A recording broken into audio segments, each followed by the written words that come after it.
Hey, first Sunday of the new year. Good morning, everybody. Hope you're all well. Hope you're inside and warm.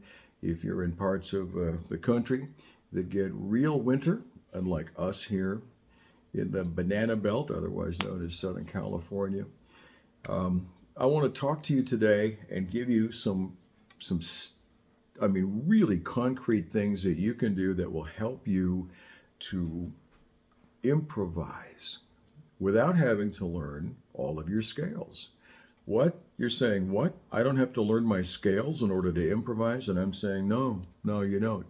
And I know I'm crossing a line here because there's some great saxophone players who are teachers and they say, nope, nope, you got to, that's part of my checklist. You have to know your major scales at least and your minor scales and all that. Well, I'm here to tell you that after, after, years of thinking that too, right? After years of thinking that way too, I shut up for a while and just listened to my students and watched and observed. And I have a whole new mentality around this. Okay, I'm gonna share that with you in a minute. First, Zoom lessons, yes. For the beginner, no. If you're a beginner somewhere in the U.S. or around the world, so many of you live in parts I can only imagine around the globe. If you're a beginner, find somebody to sit with, okay? Uh, Startup saxophone players need to have a human being on board to watch you, where you put the mouthpiece, your fingers, all that stuff, how you blow, how you make this beast work, how you make, noise and then turn that into tone. After you get a leg up on this beast, give me a shout and we'll see if we can squeeze you in, okay? DGM-1 is your discount code. If you're a YouTube fan, a YouTube friend here, you're a subscriber. Uh, if you're not, please hit that subscribe button and give me a thumbs up, by the way. The YouTube people tell me that that's how I can better serve you. And I believe them.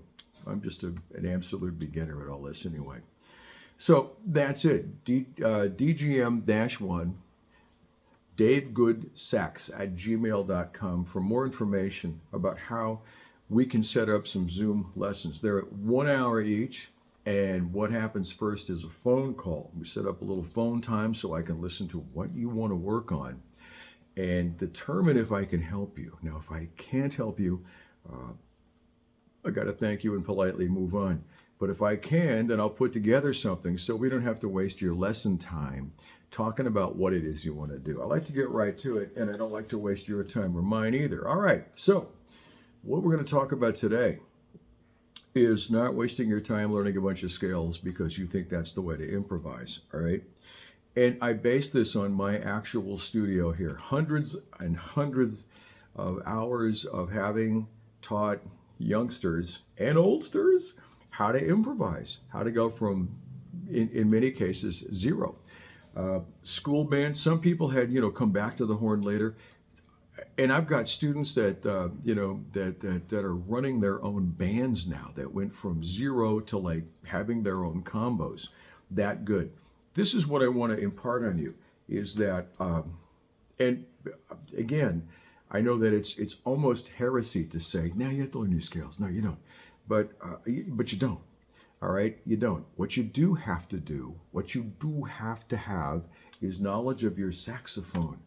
All right, and it's assumed that playing scales are going to do that for you, and they're not. Here's what happens: they trap you into 4/4 time scales. They're all practiced in 4/4 time. Am I lying? Talk to me. No, they're all 4/4, and they're all up and down. Right? No kidding. Traps you in a, and I've got a student that's really good at doing his scales, and his solos all sound like a guy that's really good at doing his scales. He plays the changes and it's all scalar, it's all arpeggiated, and it's just like right out of the books, okay? I have another student who is, let me see if I can get her age right. I'm going to guess she's 17, 16, been with me for a few years now. Sorry about that. Been with me for a few years now. Started on clarinet, switched over to tenor sax, and she is soloing like you cannot believe. Can she play her scales? No. You could hold up a fistful of $100 bills and offer them to her, and she would not be able to crank out an A flat major. No, it's not going to happen. Now, does she have to learn scales for school? Yes, she has to learn scales for school. She learns them, passes the test, and immediately forgets them. This has been the case with all of my high school jazz students. They got a test, you got to do the scale, you got to have it. You have 3 or 4 scales, in fact, and they pass them and then can't play them later on, right? This student that I'm talking about is a marvelous, absolutely marvelous improviser. Fearless? Not always. She hasn't discovered the upper range of the tenor sax, or if she has, she doesn't like to go there. But anyway, I digress. I would send her home and say, I want you to do this exercise and make it sound like Stanley Turrentine. So you got to listen to Stanley. You got to listen to a lot of Stanley. And she would come back the next week with whatever little nuances that Stanley Turrentine, how he would emphasize a note, how he would play a passage, and she'd get it. Same with Wayne Shorter. I said, go do a Wayne Shorter thing. Go do a Stan Getz thing. Come back and sit with and play this as if it were them playing. And she could, again, hear those little nuances, get those little... Now, her brother is a highly competitive sport, and he is incredibly good at playing. So, and this guy is, I'm choking up here. I'm not crying, I'm just choking up. He's fearless. This guy is fearless, whereas his sister she might be a little... This guy is, and he will try all kinds. He'll throw all kinds of ornaments on that Christmas tree and not care what happens. Brilliant soloist, and I think the kid is 14. I think I've been, we've gone from alto sax to tenor sax. And 14, yeah, I think he's 14, and he can just blast. And so I've got, again, adults who have come in and wanted to improvise, wanted to get good at it, but had a lot of ideas about it. The number one idea is that I'll never be good at this because I'm too old. Oh, stop that shit right now. That is not the truth. And I have to learn all my scales. I have to know all my scales. I think I'll just quit now. In fact, the guy said that 2 weeks ago. I said, I think I'm just going to quit. I mean, if I have to learn all my scales. All right. So, meanwhile, I came to find out, and again, this supports my theory that I'm going to lay on you here. You're going to have to sit with me for a minute, but the jazz station in town here plays a thing called the 12 Days of Sinatra or something like that. And every day they play a Sinatra thing, and they talk to people that actually played with him and performed with him and worked with him and did all this and that and this and that and this and that. And one of the people being interviewed was the guy that was hired to sit in as a producer on sessions. And he said, actually, the label just wanted me there. Frank really produced his own sessions. And I think the question was asked, could Frank read music? No, Frank Sinatra could not read music. Let me say that again. Frank Sinatra. Fly me to the moon. That guy could not read music. All right. Could Frank Sinatra play an instrument? No. No. Could not play an instrument. So then I started to think about all the people. Now, again, Frank Sinatra worked with far more difficult and exquisite structures than, say, the Beatles. Now, the Beatles couldn't read music either. I'm not sure they could write it. I think they had people write it out for them. Yeah, of course, if you can't read music, you can't write it. Yeah, duh, Dave. Okay. So anyway, I think somebody sketched out their scores, but for posterity, they learned songs. They taught each other songs. They learned these songs, and they were brilliant, absolutely brilliant in that pop music form. How many absolutely just stunningly brilliant performers in this music can you find that couldn't read music? Think about all the marvelous, astonishing blues players who could make you cry with one note, but couldn't read music. Eddie Van Halen couldn't read music. His son said he couldn't even teach him how to play. I mean, he knew things like his guitar, forward and backward.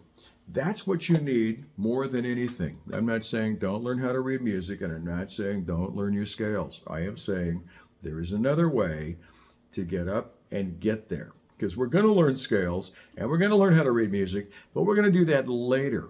I'm not going to put that in front. What I'm going to put on you right now is learn your horn. You got to learn your horn. You got to bring this horn closer to you rather than this, 8 pounds of metal hanging off your neck. You dig? Okay, so here's an exercise you can do, right? You can do this right now.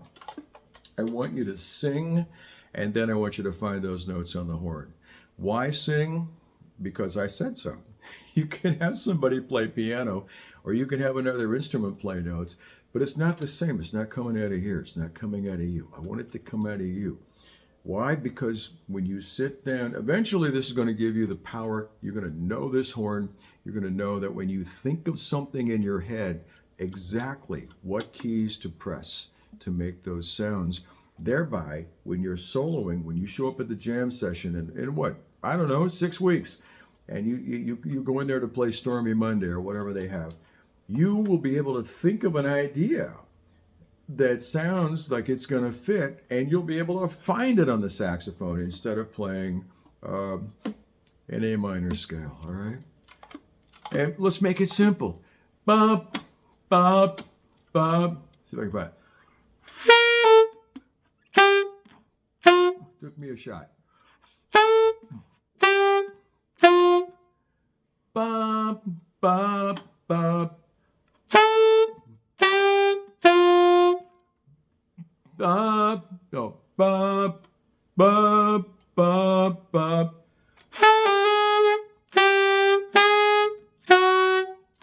There you go.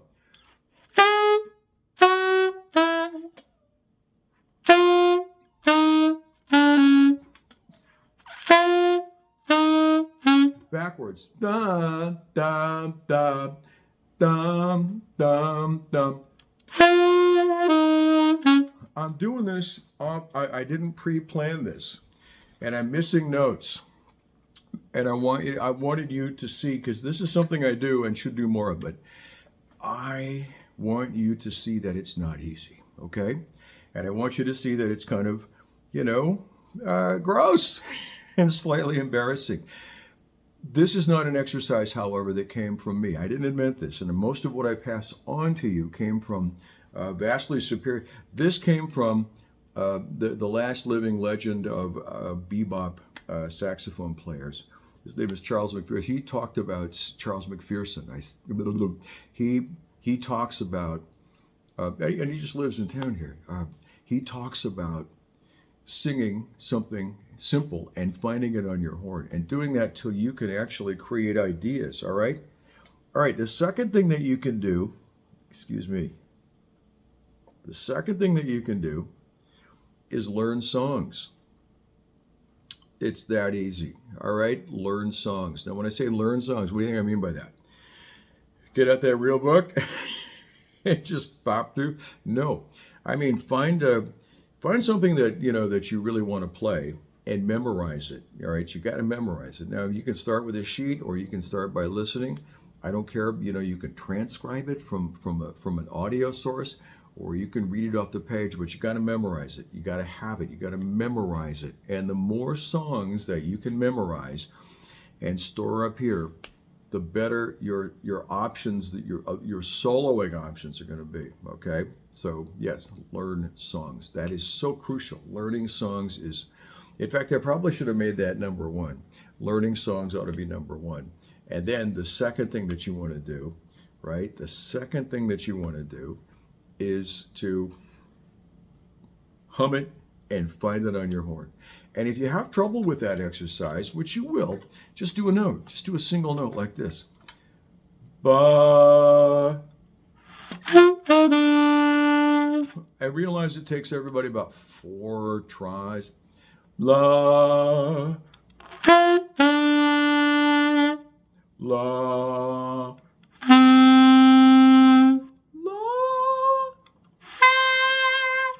What a hell of a singing voice, I know.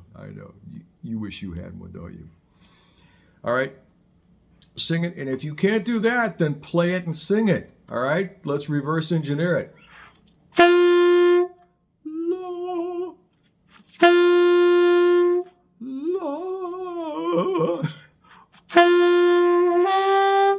la,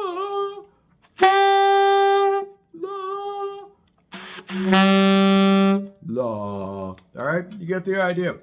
This is really going to help you. You got to know your horn. You got to be able to, So the third thing, and it's incredibly simple, is play along with wherever you get music from, Spotify, I don't care what it is, just play along. All right, put on some music, and it doesn't have to be a saxophone player. It can be polka. It can be anything. You can put some blues, put some jazz, put some rock, some pop, whatever it is. And I don't want you to copy them. I just want you to play along with them. You just play along. That's all you do. Just track a little bit there and play along. And again, that's going to be hard in the beginning. It's not going to be easy, right? But at least you're not going to be stuck in that, that vertical